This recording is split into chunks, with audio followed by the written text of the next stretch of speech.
Yeah, so the speaker for tonight is somebody I know personally who has impacted my life personally, has helped me so much in my academic work when I was doing my doctorate. He has a lot of experience um, in the area of project management. He's been doing a lot of work across the countries, across institutions, including the World Bank, the AU, the EU, the NIDA, USA, government of Ghana. He's done a lot of work privately as well. Until recently, he was a vice rector of GIMPA, and currently he is at Loughborough University as vice dean. He's a professor in operations and project management and director of academic staff, and that's vice dean at Loughborough Business School, Loughborough University. So, ladies and gentlemen, I wouldn't take any more time. I would like to, at this point, hand over to our speaker for tonight, who's none other than a personal friend, Professor Martin Tully. Prof, please take over. Okay, thank you very much. I hope that you can hear me. Yes, sir. Okay. Thank you very much for the kind introduction, John. As you said, you and I have gone a long way. So thanks for those kind words. But the kind of introduction we just had is precisely part of the conversation I hope we'll be having today. Because as you can see from that introduction, it's a very perfect story, isn't it? Of all I've probably done or accomplished, and so on. And that seems to be the issue or the problem, because we are used to being told the perfect stories. No one perhaps introduces themselves or is introduced, and the things that they didn't do well or the things that they didn't do at all are mentioned anywhere in those kinds of introductions. So it sort of exemplifies the issue we have in general, which is that we sometimes shy away from talking about failure. We don't talk about failure. We only appear to talk about and celebrate success. And that can sometimes create the impression that people are perfect and the things they do are perfect, and so on. But that couldn't be far from the truth of all the mistakes and all the failures that go on in the background, not celebrated or publicized. And we only publicize the good stories or the success. So I chose today to talk about failure, but from a very positive perspective of failure. And I say fail forward from the perspective that if you learn or you can learn from your failure, then you are already on your way to trying to turn some of the setbacks that you encounter into setups for success. So I'm sure most of you who've joined today can tell your own stories about how you've gotten to where you are. And I'm sure that all the stories like mine will be dotted with mistakes and failures and things that didn't work, and so on. But sometimes we don't tell those stories enough in order to learn from them and have some people also learn from them as well. So today I'll be very candid. I will draw where possible and relevant on my own experience and the things that I have gone through to try and illustrate some of the points that I make. Of course, some of it is my story, some of it is the story of others, but it is from this perspective that we can all learn from things that don't go right or from failure and so on.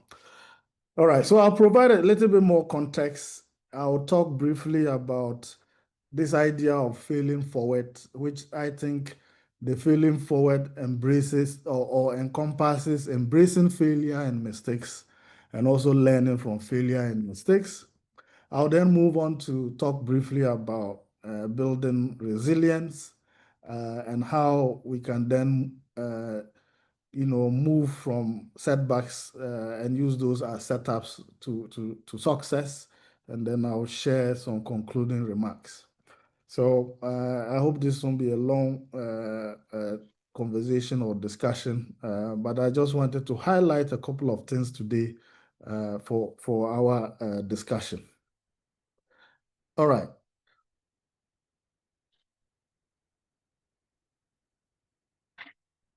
Um, I understand I'm sharing the wrong PowerPoint. Let's see. Let me just try and close.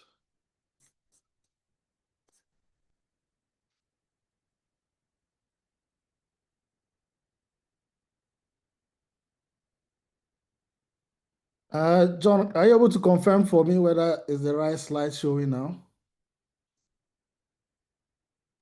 No, no, thank you. Stop sharing and then reshare. Okay, let me do that.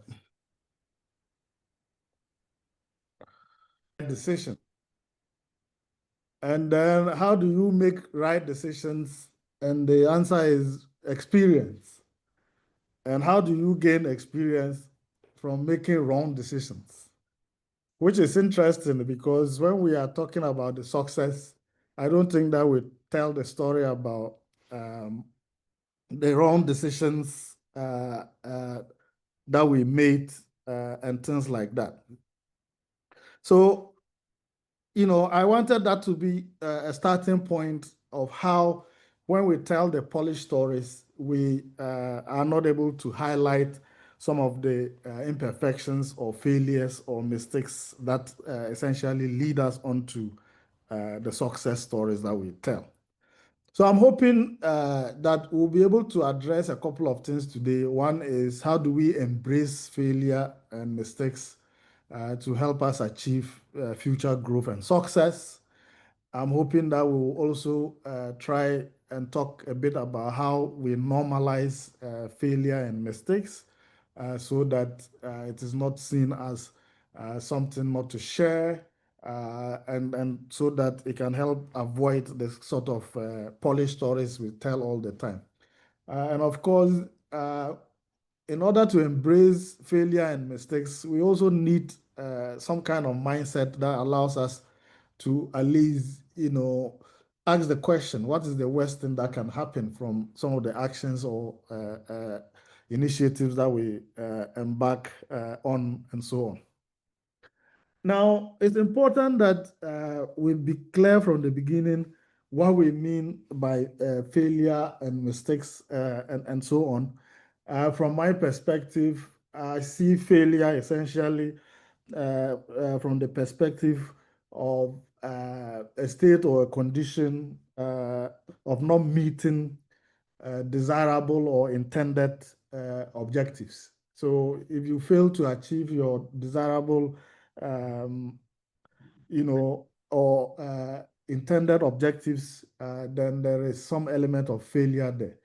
Of course, mistakes then arise from decisions that we take, which are not the right decisions, either from a perspective of ignorance, from a perspective of lack of information, from the perspective of lack of skills and things like that. But of course, when we look at failure and mistakes from this perspective, it highlights a couple of things. One is that it is a direct, some then see mistakes and failure as a direct reflection of someone's capability, so that if you are making mistakes, it might make you look incompetent. Or if you are failing, it might make it look like you are incompetent. Um, Another aspect is also that failure or mistakes could be seen as evidence that there is lack of effort or commitment. And that's perhaps some of the reasons why we don't hear conversations about failure or conversations about mistakes, because it might then give the perspective that we are not trying hard enough or we are not committed to what we are doing. Uh, or it might be a sign that we are not able and so on. But we need to sort of be clear in our minds that if you are not prepared to fail, then you are probably also not ready or prepared to succeed, because failure and mistakes are a central part of that. And that's why you always hear the African proverb, which I suppose was popularized by Chinua Achebe and others, which says that until the lions have their own historians, the tales of the hunt will always glorify the hunter, isn't it? So we choose the stories we tell, and we tell the stories that make us look good, and any stories that don't highlight stories that highlight the imperfections might then be seen as we not being capable, and so on. And I wanted to draw on a first personal story just to try and illustrate something briefly here. Now, as um, John said earlier, I am an academic, and of course, one of the things I did in order to be an academic was to do a PhD. Now, if you pick my PhD thesis like any other thesis at any level, you will see, uh, you will see a very polished story about, how I define what it is I wanted to research, how I went about doing that research, what conclusions or findings and conclusions I drew, and so on.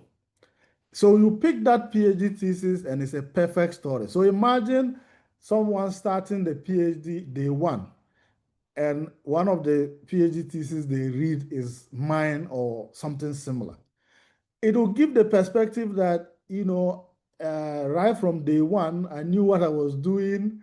I did what had to be done, and I concluded this and wrote up this very perfect thesis in order to get my PhD. But that couldn't be far from the story. And those who have had an occasion where I've discussed my PhD might know the story.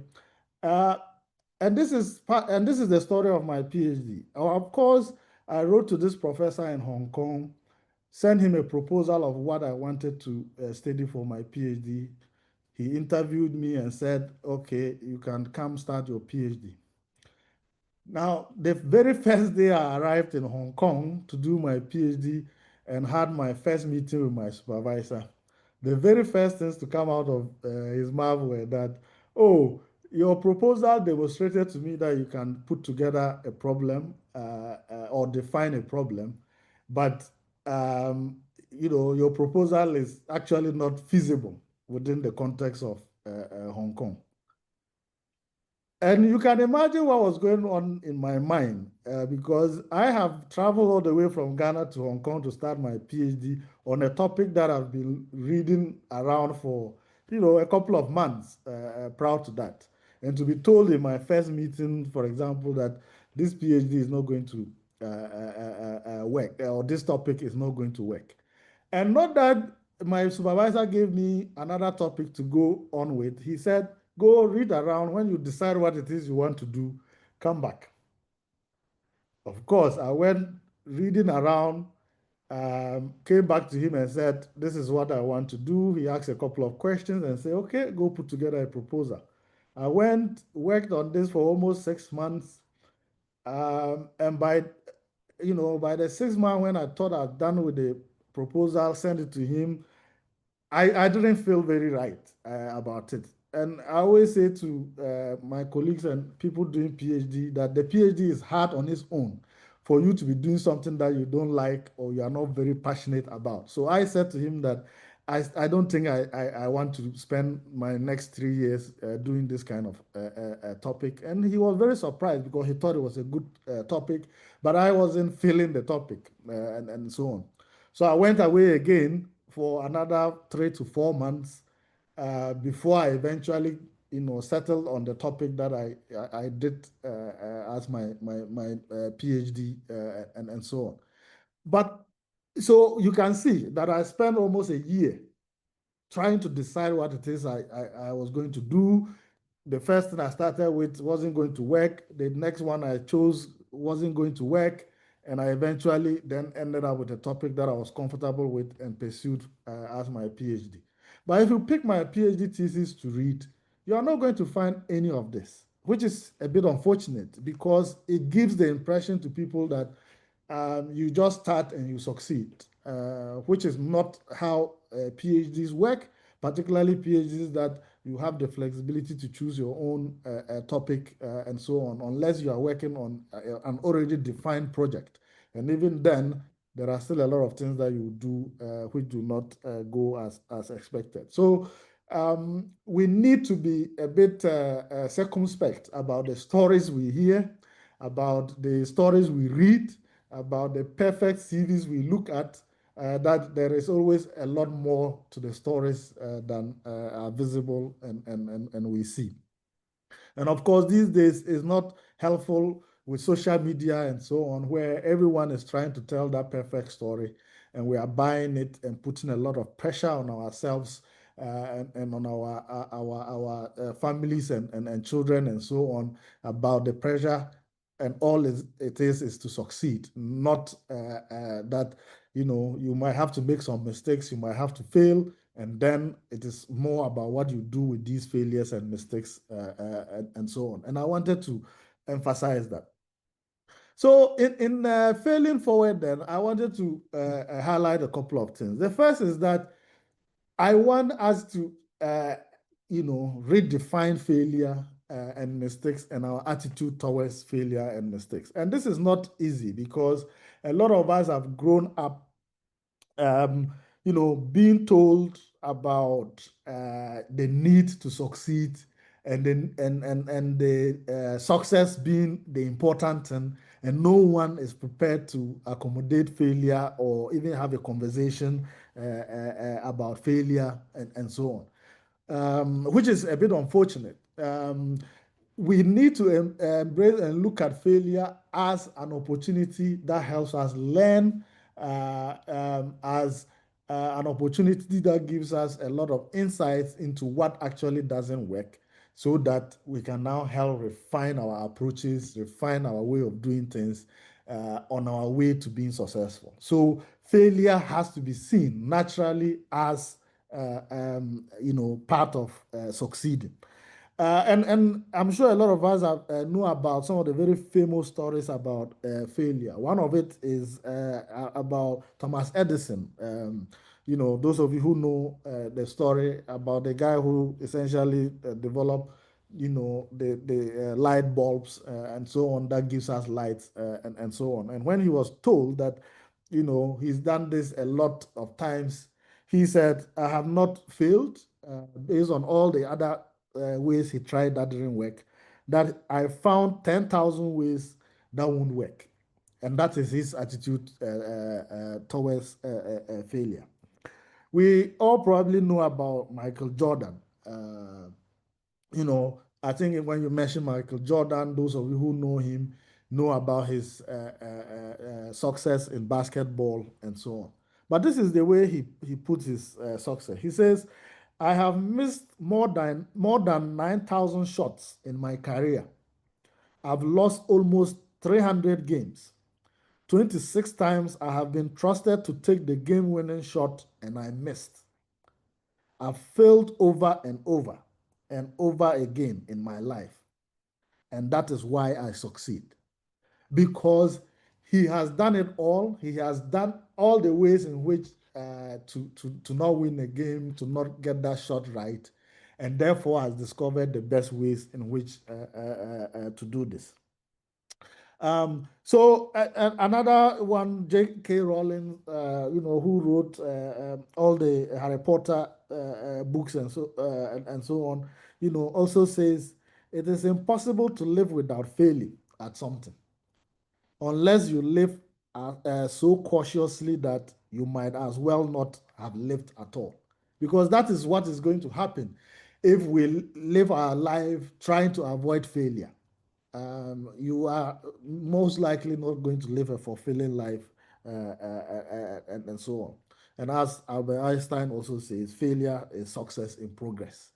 And that is the way I hope that we can redefine or look at failure and mistakes as a path to our success, and not to shy away from making mistakes, not to shy away from talking about the mistakes we've made so that others might learn from them. And telling those stories, as someone put it, is almost like going through a minefield or a field full of landmines, and then at the end of it, drawing a map and showing people where all the mines you've seen are, because that then prevents others from following the same from following a path where they end up stepping on those landmines, and so on.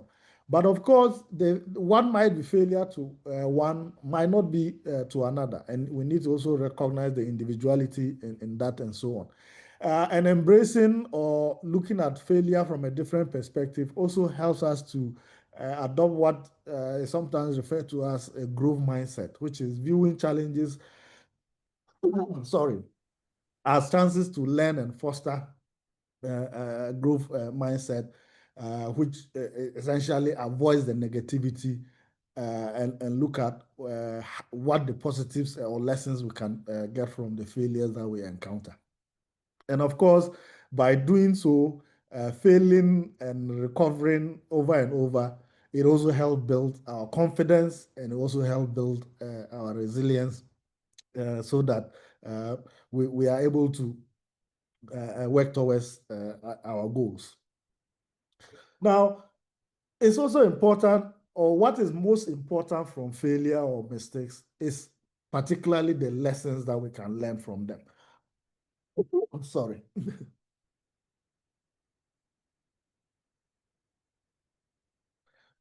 Because if we just fail and leave it there, and move on, then we are losing a significant lesson, or losing a significant part of what can actually impact our success, which is that failure or mistake should provide us a chance to reflect what went wrong, or what went, why it didn't go the way we expected, what could we have done differently. And that then helps you to adapt, it helps you to refine what future approaches might be, and so on. So, um, for too long, we've always celebrated and written about and discussed success, but we hardly discuss failures. And when we do discuss failure, we are essentially, scratching at the surface, because we don't want to dig into it in a way that people might feel bad, in a way that people um, or people feel that it might lead to a blame game, and so on. So we want to just move on, but by doing so, we lose the important lessons of reflecting on how things actually went, and how we could have done things in a better way, and so on. So we've all seen many success stories, but we hardly hear of a lot of the failure story, and that's in part because from very young ages we've been taught to avoid mistakes at all costs. Success is often rewarded. Failure, or the lessons we learn from failure, failure is often penalized, and doing things perfectly becomes the goal. So we get obsessed with perfection to our own detriment. But so if we grow up with that kind of mentality, by the time we've reached adulthood, these learned behaviors of success or perfection being the goal actually holds us back in ways that we often don't even realize. So, for example, we hesitate to take risks because we build that into our minds. Our parents, the society in which we live have drummed those kinds of conservative mindset into us. We hesitate to take risks. We stick to what we consider safe or familiar, and we shelve ourselves, from pursuing our dreams because we think there are too many risks, and so on. All because we are afraid to get it wrong. And that really holds us back. The result then is that, there are a lot of unrealized potential. There are abandoned projects because we were afraid to fail.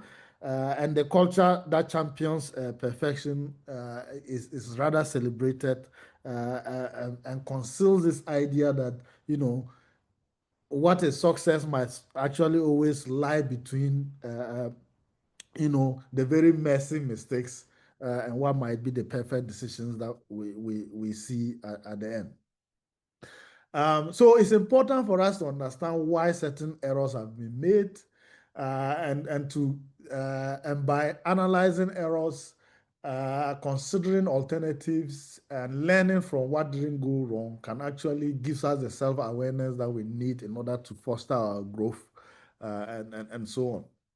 And this idea of, if we are able to normalize failure as something that we should be comfortable with because it is part of the growth process, and we're able to talk about it, it can help promote continuous improvement and the learning we need in order to move forward, and so on. As we say sometimes, it's more about the emphasis should be more about the process than the final outcome. And if we focus more on the process, and not just the final outcome, we can come out of that mindset of perfection, and so on, and can help us better build ourselves and so on. So, what does it mean to embrace failure or mistakes?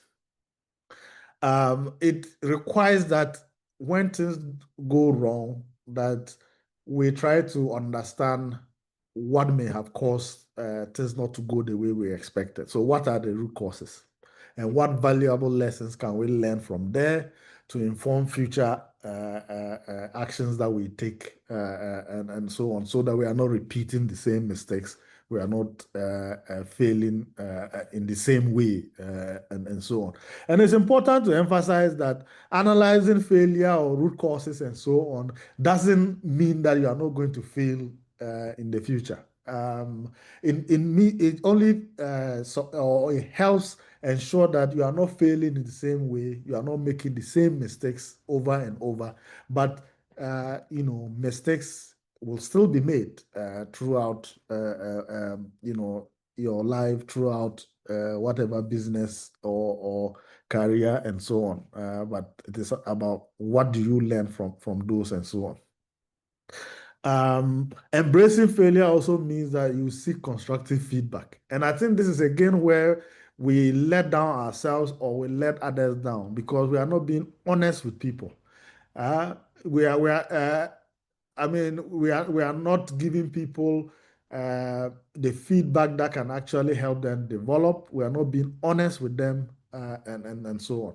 So, where it is possible for you to seek feedback from people who will be truthful to you about where your shortcomings actually are, and not that we allow people to think they are perfect when there are opportunities for them to have learned and built on their mistakes and so on is important. Embracing failure also means setting achievable goals. If you look at the theory around goal setting, one of it actually talks about this idea that when you set yourself or someone sets you a goal that is impossible, the natural human reaction is actually to give up because you know that no matter what you do, no matter what effort you put in, is not going to result in any move the needle towards you achieving your goals. So in order to avoid that situation where you just look at the task ahead of you and you give up even before you start, we need to be realistic in the sort of goals that we set. That doesn't mean we shouldn't be ambitious or push the boundaries, but we should also be careful we don't just set goals that rather discourage us rather than motivate us, and so on. So it's important that we deal with that. There is also the element that, a lot of success is incremental. And it's also from the persistence, your determination of not giving up no matter the setbacks that you encounter. And, one of the ways that you can get yourself going is to try and celebrate the small wins that occur. So, what you might actually undertake certain things where you think it's a total disaster, but through the analysis, you can actually find some of the silver lining in those efforts, and you should celebrate that because that is progress, and that or those are some of the things that can motivate you, can help you push on and so on in order to succeed. Now, of course, and none of this I'm saying here is any easy. In part because we have years of learned behaviors that tells us that certain things should go in a particular way, and it's always not easy to unlearn those kinds of things that we are talking about here. But you have to also ask yourself the question: to what extent has keeping that kind of mindset or failure mindset taking you forward? And if it has not taken you forward as much as you would have expected, then it's perhaps time for you to try and do things slightly different and so on. Now, of course, um, like Michael Jordan said, it is failing over and over, recovering from that failure and learning so that you move forward further from where you originally are. That helps you build resilience because it helps you build tolerance for some of the failure and so on. But of course, if all you know and all your mindset is that you only need to succeed, then you are depriving yourself of the opportunity of building that resilience that allow you to actually embrace failure and so on. Again, I always say, from the perspective on academic again, one of the things we do as academics is publish papers. Now, the publication of papers goes through something that we call peer review process. And what that means is that if you submit a paper to be published, they would send the paper to a number of your peers, usually about 3 peers, who will read your paper and give you comments and so on. So if you are going to be an academic, for example, one of the things that you probably need to develop is a thick skin for criticisms, because as for opinions, everybody has them, and no one has opinions more than an academic reading another academic's paper. So, one of the things we get is criticisms about the papers we write, the kind of ideas you want to actually portray, and so on. And no matter how experienced, no matter how high you've risen in your career, you still have no idea where your paper goes. And most of these papers are reviewed from an anonymous perspective. So they might not even know who is writing the paper and so on. So people will provide their opinions. And that's one of the things a lot of people struggle with. When you think that you've written that perfect paper, you send it out for it to be reviewed, and it comes back with some criticisms that will get your head spinning. And we get that all the time. So, For example, one of my very first papers I published, I sent it to one of the renowned journals in my field. I was very confident that I'd written the perfect paper. And the comments I got back, almost made me cry, But that is part of it. What do you do? Do you give up, or what do you do? Of course, you get upset. You might even say some very harsh words or insults towards the people who reviewed that paper and gave you those comments.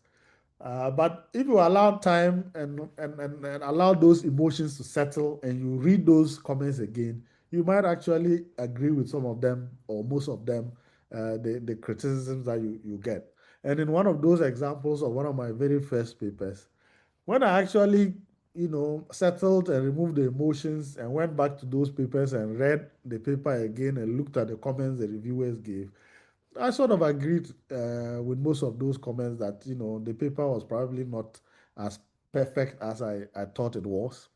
Of course, for this particular paper that I'm talking about, after the emotions settled and I looked at the comments and actually did work on those comments, I ended up submitting this paper to another journal, and as you can imagine, that paper ended up winning an award. Now, without those criticisms, without those feedback, and actually addressing those feedback, this paper may never have achieved that feat that it did, and so on. So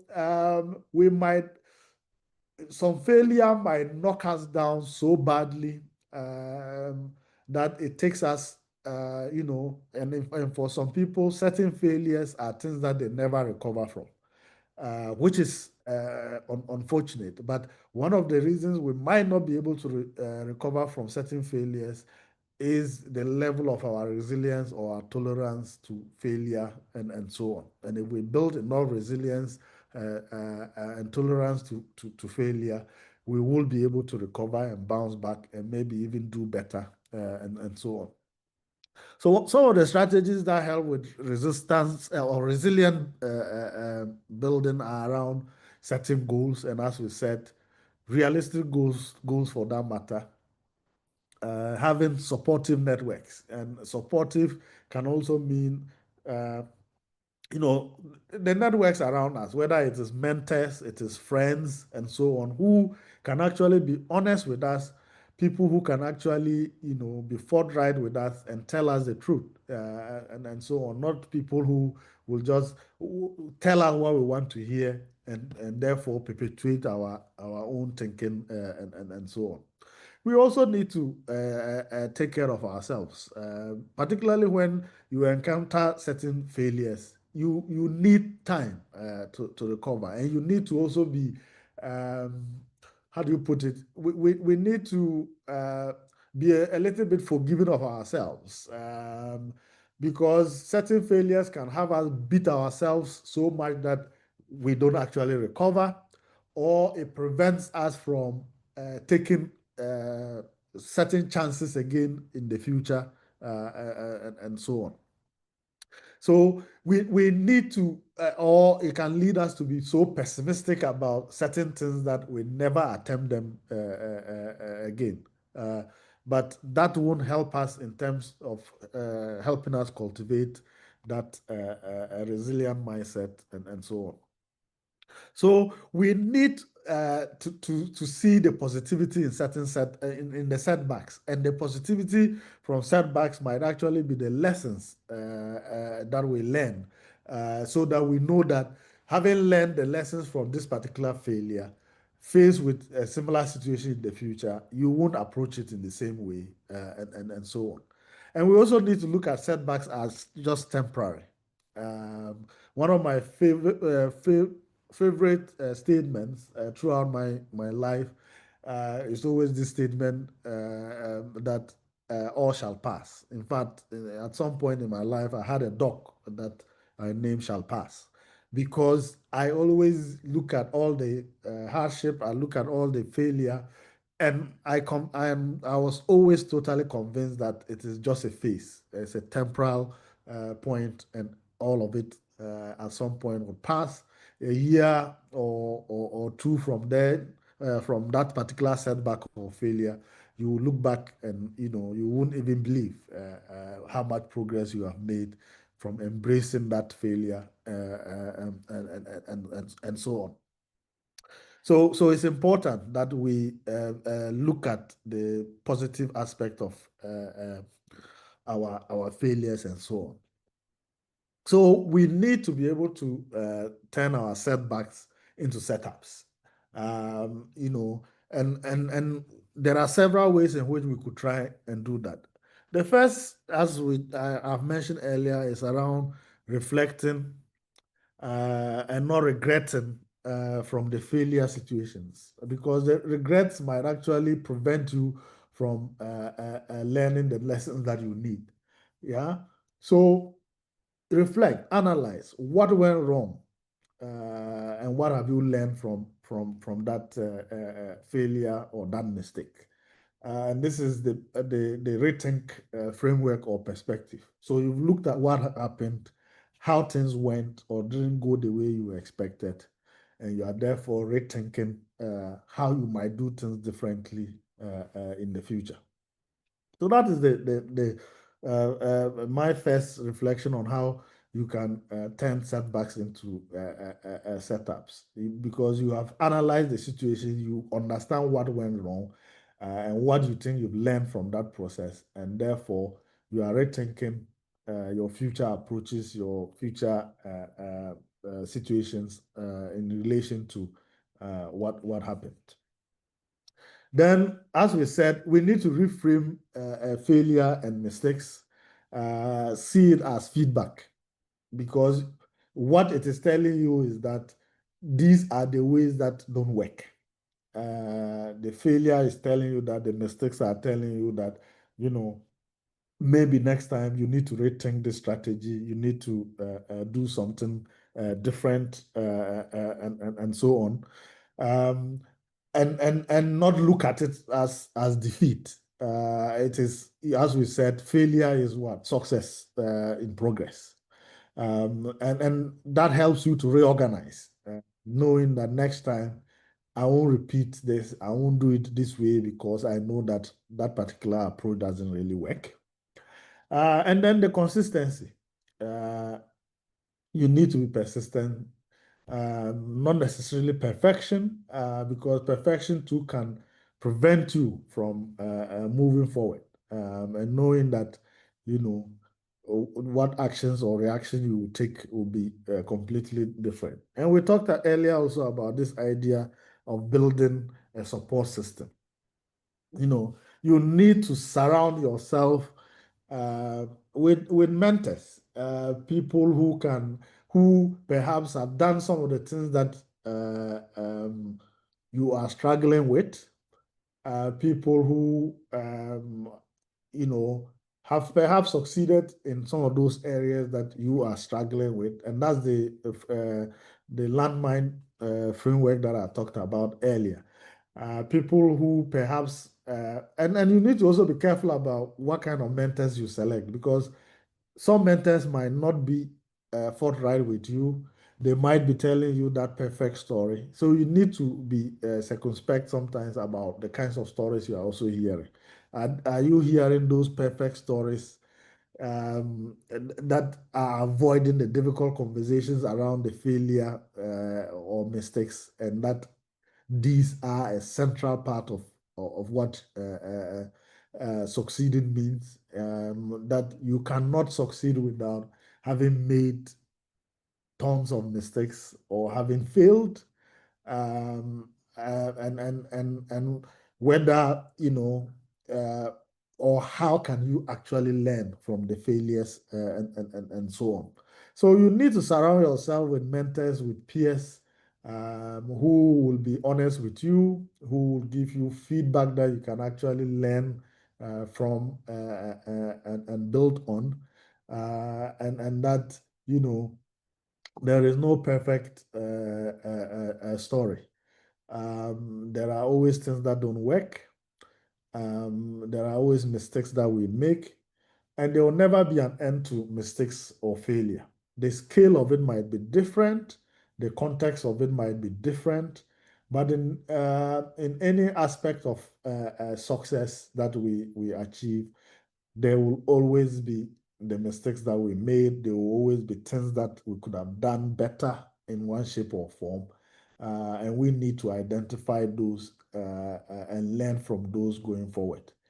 Although the stories that others tell of the failures or the mistakes that they have made um, are things that we can learn from, we need to also recognize that the failures that we or no certain failures are also going to be personal to us. Um, uh, it doesn't mean that you can avoid all the aspects of failure because you've heard all the failure stories. Because the way it's going to play out for you is going to be different from how it played out for somebody else. And we are different, and therefore we need to. And I talked about the issue of self-care earlier, which means that we need to know ourselves. And knowing yourself then allows you to be able to determine where are the weaknesses that you can work on to help you, deal with failure, to help you deal with the setbacks that you are going to encounter or inevitably encounter. And that is important because um, we all develop differently. We all have come from different circumstances. So there might be people who, right from their young age or childhood, failure has been normalized in their homes, in their community, and so on. And there might be people who grow up from backgrounds and from families where, no one talks about failure. Failure is not tolerated, and so on. And we all therefore approach life with these baggages that we carry. And knowing yourself allows you to be able to identify the context and the circumstances that you carry with you so that it can help you, build on that. But it's the idea of rethinking failure or embracing failure is not just a personal responsibility. It is also a societal and organizational perspective because we know that in some families, in some organizations, failure or mistakes are also not tolerated. And that kind of mindset or attitude, perpetuate these kinds of behaviors that we are saying are not helpful because if and we've seen it from all the analysis and studies we've done that organizations where we embrace failure, organizations where there's a no blame culture, allows people to innovate. It allows people to take calculated risks, and the organizations are better off for it. And in our personal lives, that also seems to be something that works. That where we are able to tolerate mistakes, we are able to embrace failure, it allows us or gives us the permission to take certain risks, and those and by allowing us to take those risks, it doesn't set us back from being ambitious, from pursuing our dreams and goals and so on. But it is not an easy and straightforward matter. But we can only do that by having these conversations, by talking about our personal failures and mistakes and what we've learned from them so that others can also learn from that and so on. So, I wanted to conclude by highlighting a couple of things. So, the first is around this idea that, rejection is redirection. Because some of our failures or some of our mistakes might always redirect us to something else. It might direct us to somewhere else or to someone else and so on. And we need to embrace that. So um, if those of you who were here at the beginning, when John introduced me, he talked about the fact that the last time I spoke on Flex, I was deputy rector at GIMPA, and now I'm in the UK, back at Loughborough University as a professor.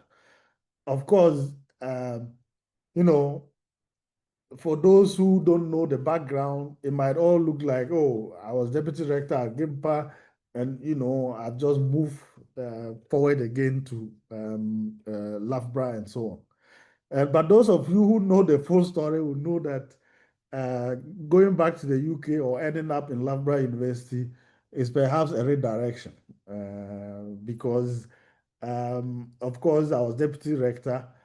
I wanted to continue as deputy rector, and the circumstances created some setbacks, a matter that even ended up in court and so on. And even though I won that court case, I still saw it as a redirection to, pursue something somewhere else. So I redirected my life back to the UK. But of course, it's probably from the perspective that I had options. I have the option to be able to move back to the UK. If I didn't have that option, it may have been a different circumstance and so on. But how do you keep that positivity? How do you see a setback and try to explore the opportunities that it provides for you to pursue something else, which might, in some cases, not be what it is that you want to pursue, but you embrace that new challenge and make the most out of it. So never see rejection as failure or defeat. It is just redirection. It is telling that rejection is telling you that maybe you need to pursue something else. You need to go somewhere else, or you need to do something else. And I hope that we can embrace that positivity. Failure or mistakes are not optional. So you cannot want to pursue anything successfully, perform well in anything, and take the perspective that you won't fail in anything. Perfection doesn't exist.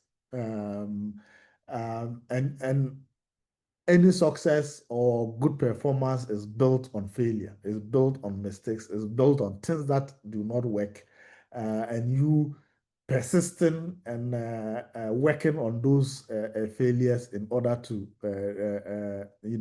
reach that success and so on.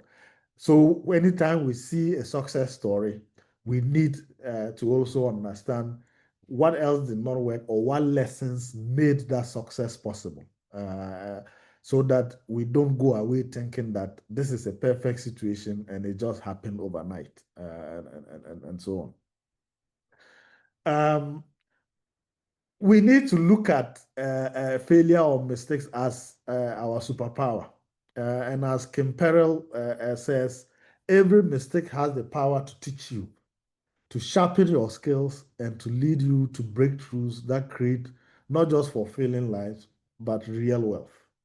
Yeah. Because if you analyze that situation or that failure or mistake, you will definitely learn a lesson. And that will be something that you would have been taught in that process. Something that you probably would not be taught if you didn't encounter that failure or if you didn't make that mistake. Because there won't be many ways in which you can learn that lesson without having made those mistakes and so on. It might be that by analyzing that mistake or failure, it helps you to determine where certain weaknesses might lie in terms of your skills and what you can do to fill that gap. Or, by trying the things that don't work, you eventually, hit the jackpot and therefore get certain breakthrough and so on.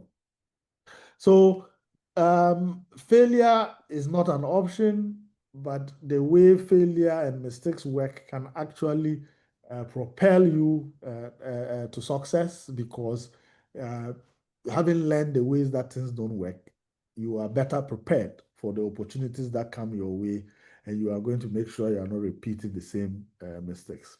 So I would like to end by leaving you with this quote from Martin Luther King, who says, and this essentially is one way of saying, it's a timeless reminder for us to keep going, no matter what the pace is or the obstacles that we encounter.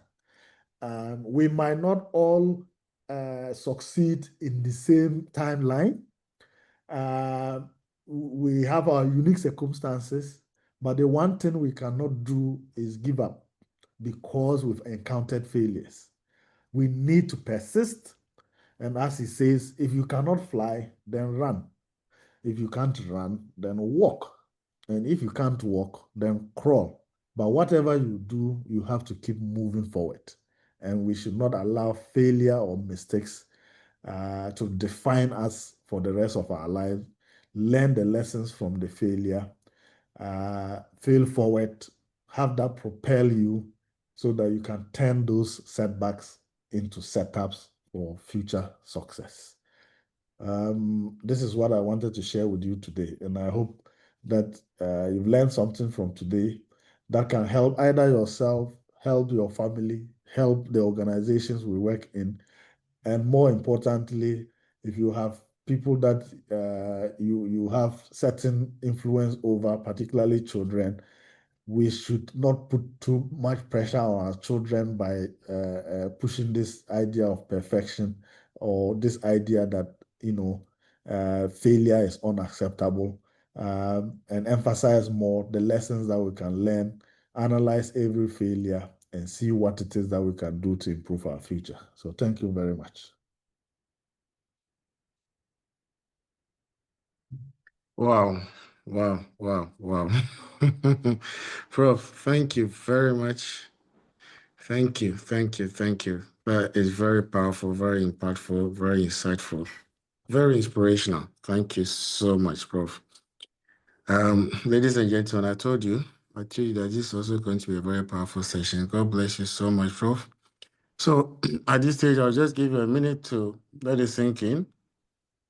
Reflect on what Prof has taught us today, and reflect on your own life and see where you made mistakes, and because of those mistakes, you are stuck there and never want to try again, and you want to rather mount that failure, use it as a springboard or as a setup to now launch into the deep again. And I'm sure you will succeed if you will not give up. Thank you so much, Prof. At this stage, I would like to take comments, questions, contributions, any experiences that you want to share to, also add to what Prof has shared with us. You can do so by raising your hand using the button. You can put your question in text form in the text box. You can unmute and begin to ask your question or share your experience with the rest of us. Prof, thank you so, so much. Okay, I see a first up, Abraham. Please go ahead. All right, thank you very much, Prof. We are very grateful. Me particularly, I'm very grateful. I mean, this evening session has been a wonderful one for me, and a very great learning curve. And listening from slide to slide, the presentation, it's highly speaks to a current situation that I'm facing or going through, and that is what's influencing my question. This is my question. If you have a boss who doesn't seem to take any mistake at all, um, yes, the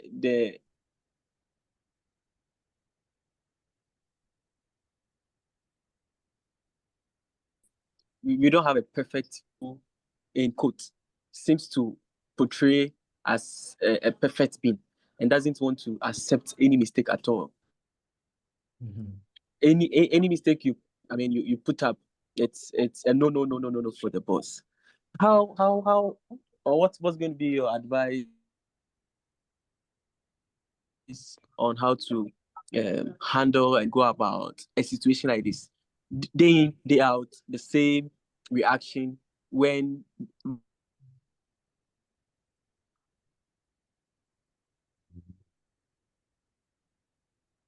when a mistake comes up way, it comes to discourage, it comes to make you feel like, look, you are worthless, you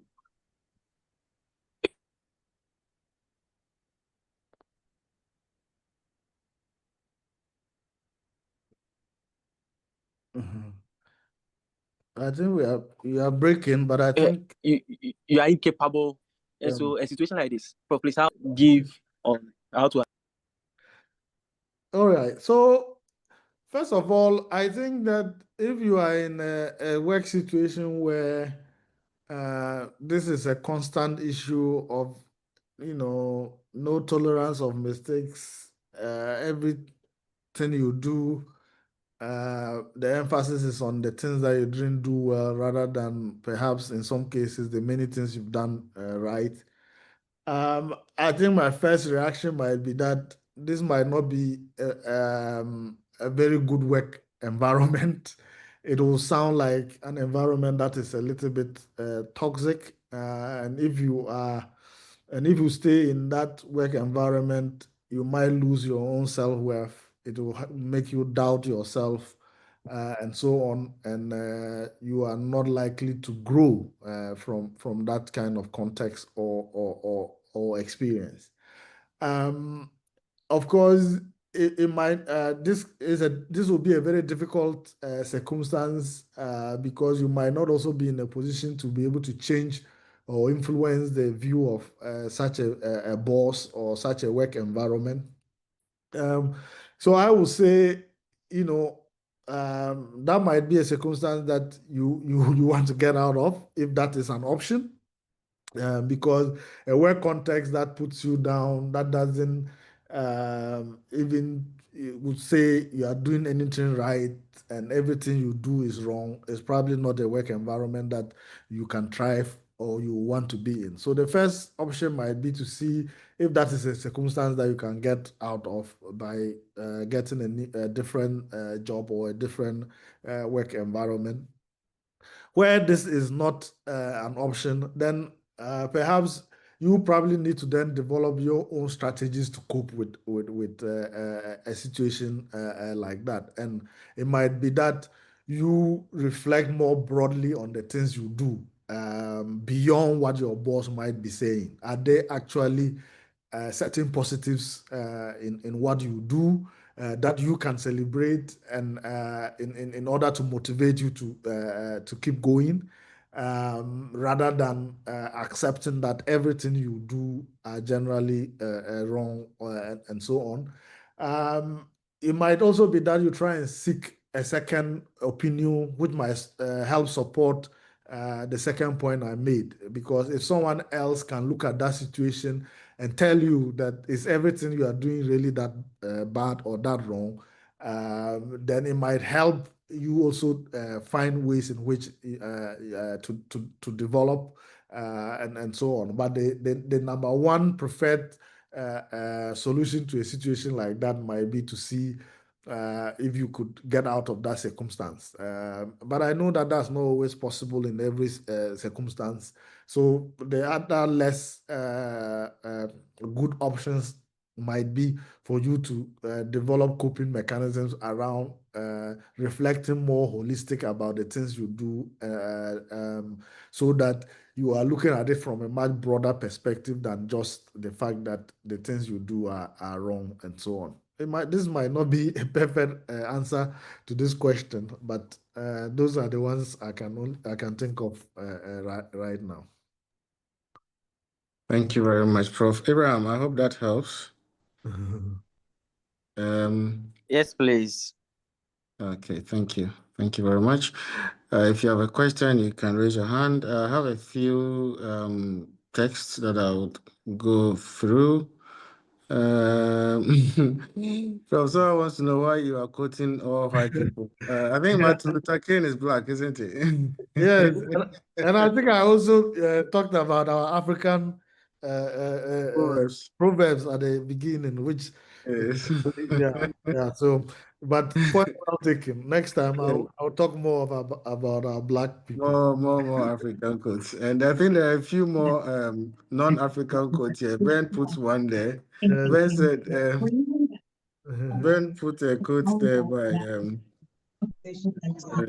okay, let me try and mute. Could you please mute if you are not asking a question? Okay, I see Ben Godwin. I was going to read what's in the text, but please go ahead, Ben Godwin. Go I ahead. know. I just really wanted to add to Abraham's situation, and we are on this platform where we are, um, as the word says, flex. Mhm. Excellence, leadership. So it comes back to leadership. And my question: what is leadership? Leadership is someone who's a good mentor. So, and it's sad that Abraham is in this situation. But just to add to what Prof said, we should also learn from this. So when we get to that position, we know what it is to be a good leader. You must be supportive, you must be encouraging, even if people are wrong. It's how you deliver that message to them. It's very important because that will encourage people to want to put more, to do better. And also letting people understand where they are going wrong. Taking that criticism and understanding why we don't think this is right or this direction is not the way you should be doing things. So let us all take this cue from that. Yeah, I just wanted to add that. Yeah. Yeah, absolutely. Yeah, thank you. Thank you very much, Ngozi. All right, let me quickly go through some of the questions in the chat box. Okay, there's a quote here. Do not fear failure, but be terrified of regret. Deshana Baba, that's from Ben shared that with us. And that's his current favorite is my current favorite is failure is overrated. Yes, indeed. Failure is overrated because failure is not the end of the world. Yeah. There are other messages here. Thank you, Prof, for such a presentation. Beautiful. And then we've done the Africa quote one. Very well structured. Thank you, Prof, from Priscilla. I think there's a question here. Hi, Prof. What is your take on giving advice to someone on something that you have failed in without a proof of success? That's a good one. What's Yeah. your advice on what's your take on giving advice to someone on an issue you have failed on without a proof of success? Yeah. So this is actually an interesting one because I think it speaks to one of the points I made earlier, which is that sharing failure stories is essentially sharing that mind map because you are sharing the context or the initiatives that you have done that have not gone as expected, so that others can learn from that. You might, and as we said, failure is success in progress, isn't it? You may still be in the journey of making your mistakes and learning from them, and will not and may not have succeeded, but it has succeeded yet. But it doesn't mean that others still cannot learn from the mistakes that you've already made.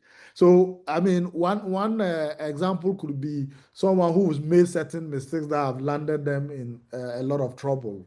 It might be a jail term, it might be loss of property and whatever, and they might still be in that situation, but they and not really succeeded or overcome that situation yet. But it doesn't mean that there are no lessons there that someone can learn. I also wanted to just add briefly on that statement about the fact that failure is overrated. There is actually some research where they did around people who are anxious about things going wrong and so on. And they did this experiment where they asked people to write about the things that they are anxious about over a period of time, even ask them to predict what they think might be the outcome of those things. And those studies have shown that, for example, over 90% of the things that people were predicting will happen never actually happened. And close to 90% of the things actually turned out better than people were predicting. So the negativity seems very endemic in the way we perceive life in general. We tend to see the bad aspect more than we see the positive aspect of it. And that can set us back also as well. So we need to be cautious about that as well. I just wanted to chip that in. Yeah, yeah. Thank you very much, Prof. Thank you. And I like, okay, I'll come back to what I like, but I see, let me read a few more from the text and then I would invite Pastor Priscilla to make an intervention. Then I have here another one says, I won't, okay, that's a statement. I won't be afraid of setbacks again because now I know setbacks are setups for my step up. Okay, setbacks are setups for my step up. That's a good one. And then someone said, how do you deal with failures that feels more like shameful situations? How do you deal with that? Yeah.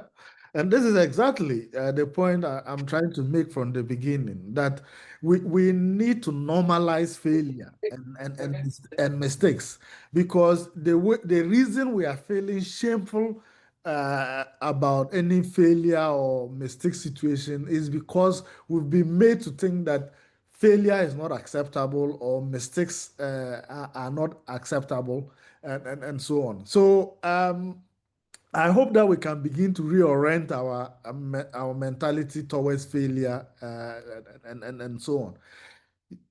Yes, we might not be able to completely erase the fact that not being successful in something is shameful. But I hope that through that redefinition or reorientation, that we'll feel less shameful about it.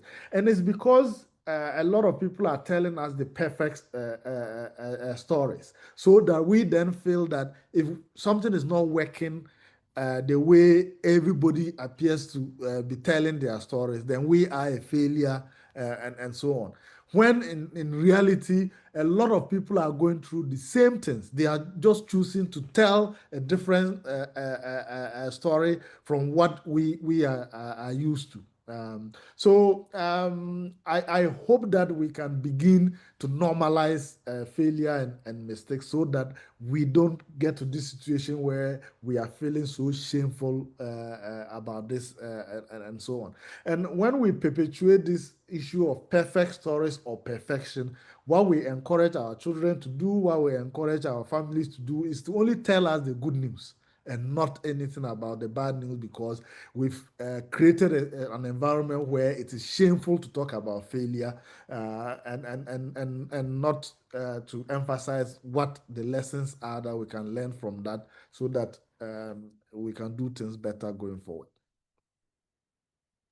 Thank you very much, Prof. And someone is asking that if you normalize failure and there is no element of, in quotes, a little shame or anything like that, wouldn't people just be comfortable and just wouldn't care whether they fail or not, or they succeed? Okay, so that's why we are saying that you need to reflect and analyze those failures. And so what we don't want to encourage, and what I'm certainly not encouraging, is to say that failure is normal and therefore there is nothing we can do about it. I'm actually saying the opposite, that we are saying we accept that failure is part of the process. It's an inevitable part of the process. But we need to do the next step, which is, what are the lessons we can learn from this failure or these mistakes? And how can we ensure that we are not repeating those same mistakes, and we can rethink a different approach when we encounter similar situations in the past? But if we don't accept failure as part of the process, then we are not going to learn from it. We are going to shy away from doing the analysis that are necessary for us to fully understand how we got to where we got to, and to then move forward. Yeah. Okay. Thank you very much, Prof. Pastor Priscilla, please. Thank you very much, Pastor. And thank you to Prof for the excellent presentation. I've learned so much too. And just a little bit in addition to what Prof said and someone else, in answer to Abraham's question. Sometimes, like Prof said, after you sat down and analyzed and been honest with yourself, so you ask the question, whatever my boss is saying, is there any truth in it at all? And if there's truth in it, then it doesn't really matter how it was said. Maybe he doesn't know how to address people, but look beyond that, take the good out of it, use it to better yourself. It may be very harsh, but if the truth is that you really need to do something about what he said, then by all means, do that. Forget about how it was said and you use it to make yourself better.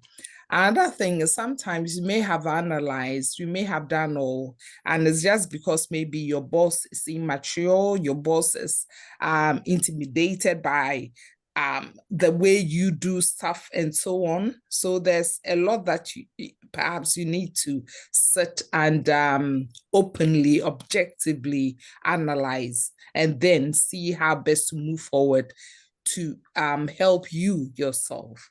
Yes. And a little bit about what Prof said, redirecting all of this to parenting.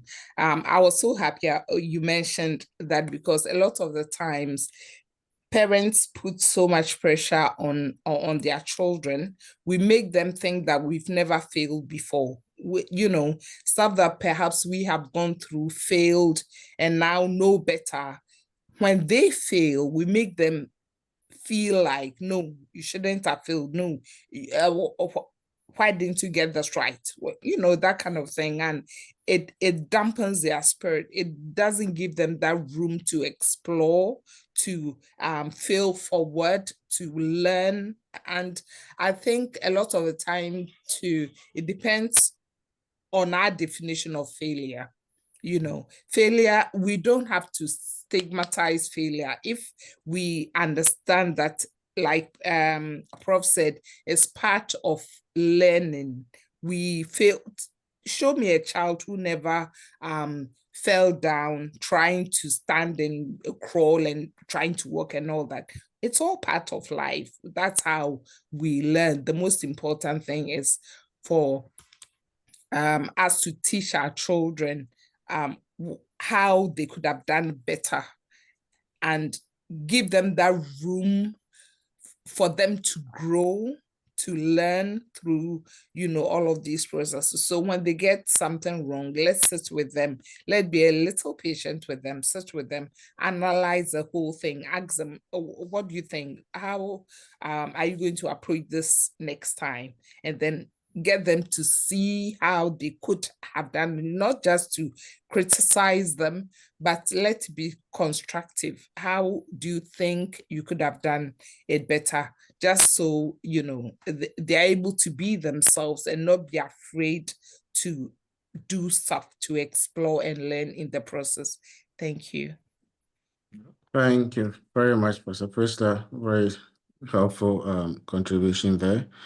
Right, so go back to the text box. We'll be wrapping up soon. Let me just, there's a message on the platform asking about this presentation and the recording. I see a lot of people been in and out, in and out. I think the network hasn't been great at all.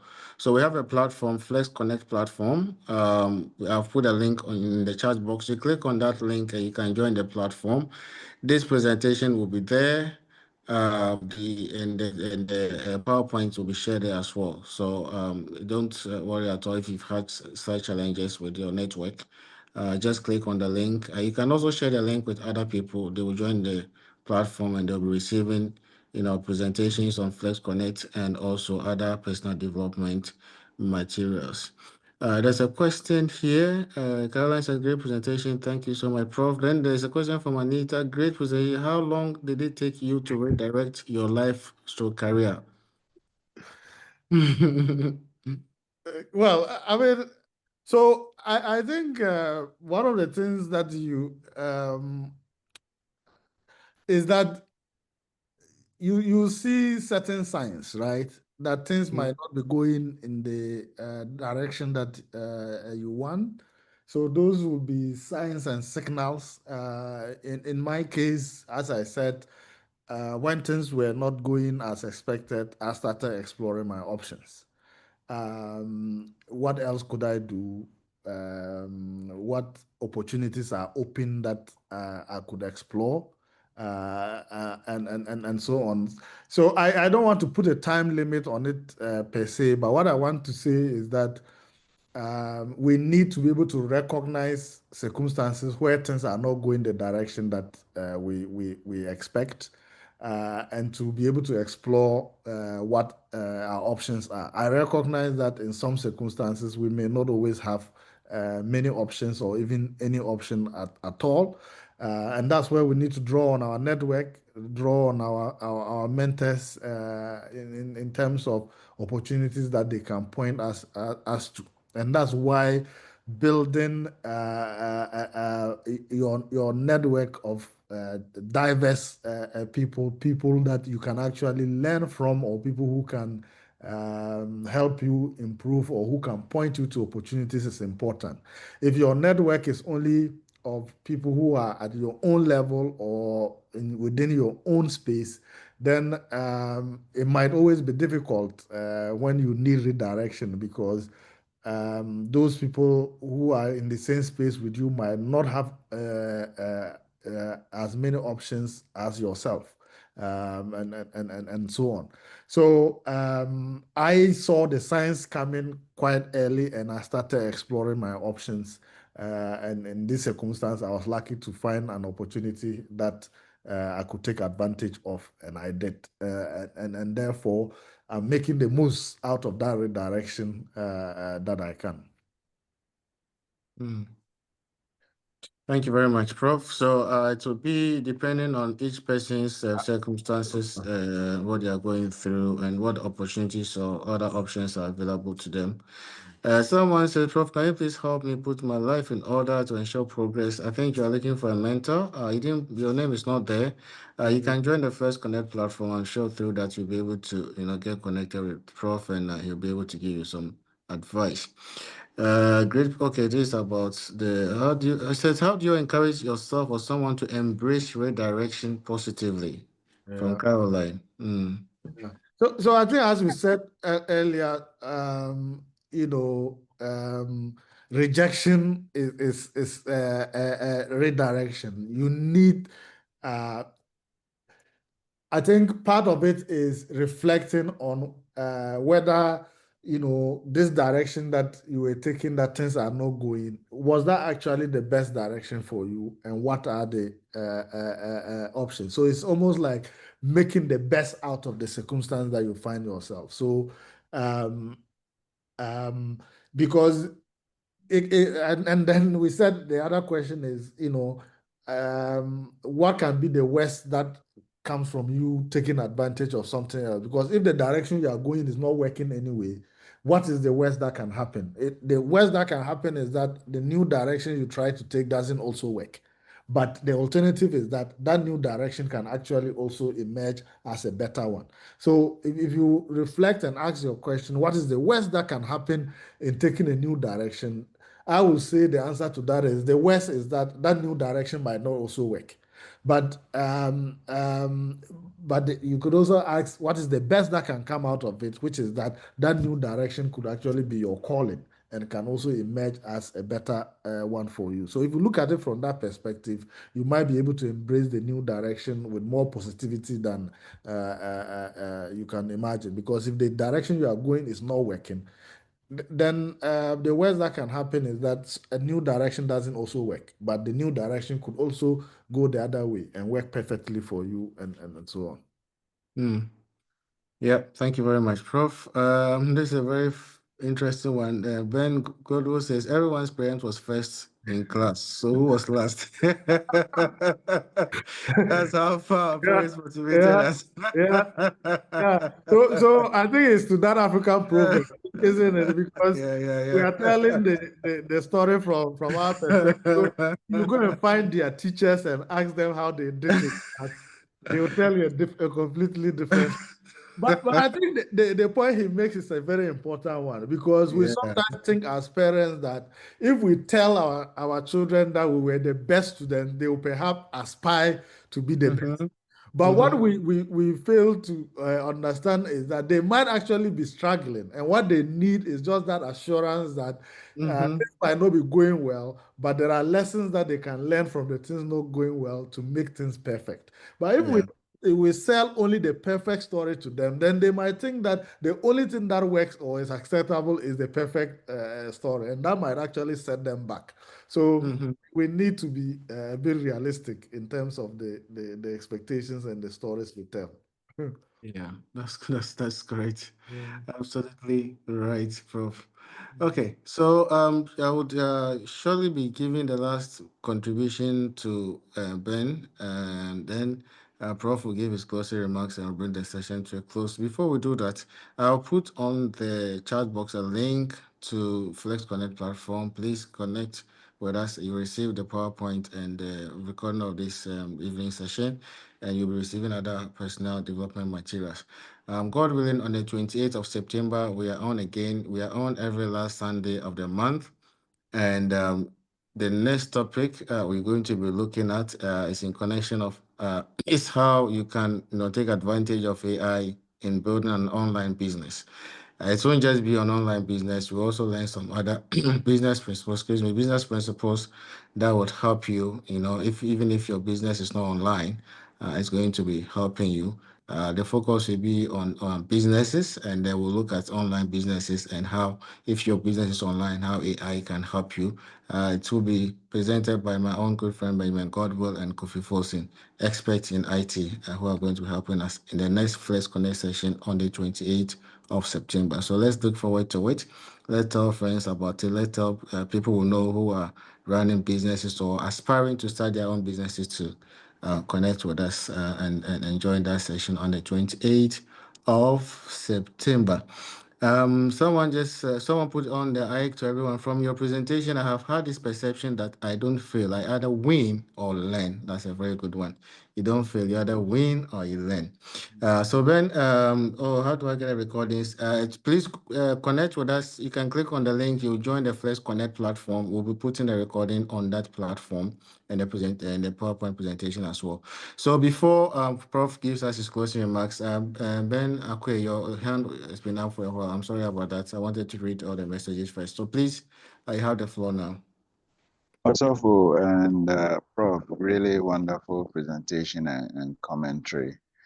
I think many of us, we come here to learn, and some of us, we come here to unlearn. And the unlearning is slightly harder than the learning, because they say old habits die hard. So, and I think, we have a saying that no condition is permanent. But even though we say that and we write it on our taxes and our trotro, we genuinely still think failure is permanent. And that is why very often we don't like associating with people who are considered failures. I mean, for those who are religious, look at Jesus. He associated with people who were called sinners, people who were the worst of society. But a lot of people who claim to follow him, we are a little bit more selective in who we like to follow. And very often, we don't like following the failures. I don't know if it's because we were also told birds of the same feather flock together. So you want to flock with the successful birds, and you don't want to be seen to be flocking with with those who have not been successful. At some point, I thought, you know what, maybe this presentation could have been called "The Joys of Failure," because failure has such a bad rap. And this is why I put in the chat my favorite line is failure is overrated. Because, we only see nice things written about successful people. And it is such a relief when, quote unquote, successful people share their failures. I remember telling my students and even telling my children that many times I've been fired. And they're like, hey, you were fired. I'm like, legit, oh, Charlie, I went to work. I slept like a baby. The next time I woke up, somebody was tapping me and saying to me, you can go, call your Go and continue sleeping. Charlie, keep some of this for when the recording is over. But I think overall, giving us the opportunity to unlearn some of the conditioning we have accepted is helpful. Let's make failure cool again. I appreciate your time. Thank you. Thank you very much, Ben, and very interesting, experience shared over there. I'm sure people have their own, experiences of negativity and failure, but we don't often share those stories because we feel that they may not motivate people. But in fact, somebody may be going through the same thing, and then they realize that, oh, after all, I'm not alone in this condition. Others are going through as well, and they will learn from you. Prof, we'll give you the last word. Your closing remarks, please. Yeah, I think that this has been a wonderful time to have this conversation with you, and the stories everyone is sharing and the reflections as well as the questions have been very illuminating in terms of you know appreciating that this is something that we probably have not tackled as best as we can. We've shied away from telling stories of failure and so on because we only celebrate the success and not the failure. I hope that we come away today knowing that no one who has been successful has not failed. They've made mistakes, they've failed, they've learned from those mistakes, and that have propelled them to make better decisions in the future. We just need to remember that who is telling the story, and if the story is too perfect, then it probably means that there are probably more mistakes that were made that are being shielded and so on. This is not in any way to say we should not celebrate success, but we should not tell the success stories in a way that cloud the fact that certain failures or lessons we've learned have helped us to succeed in the way we have succeeded. So let's not forget the failure stories when we tell the success stories, and that by collectively sharing these stories and I keep saying this, that let us encourage our children in particularly because they are still young enough to be able to embrace these concepts and build those learned behaviors before it's too late, that failure is part of the success story and that they should not shy away from the failure, but to reflect, analyze the things that don't go as well, so that those mistakes are not repeated in the future, and help build that success story. So let's continue this conversation, even at the end of this, so that we can continue to build, ourselves, grow, and succeed. So thank you very much for your time. Fantastic. Thank you very much, Prof. We really appreciate your time this evening. Very inspiring, very insightful. God bless you so, so much. And all of you who have joined us this evening, we thank you. We appreciate you spending your Sunday evening with us. Sunday evenings are precious times, and we don't take it for granted that, you have decided to share it with us. God greatly bless you also. I'll stop the recording. We'll have a few minutes of networking session, unofficial, in a non-formal, and we'll bring the session to a close shortly. Thank you very much.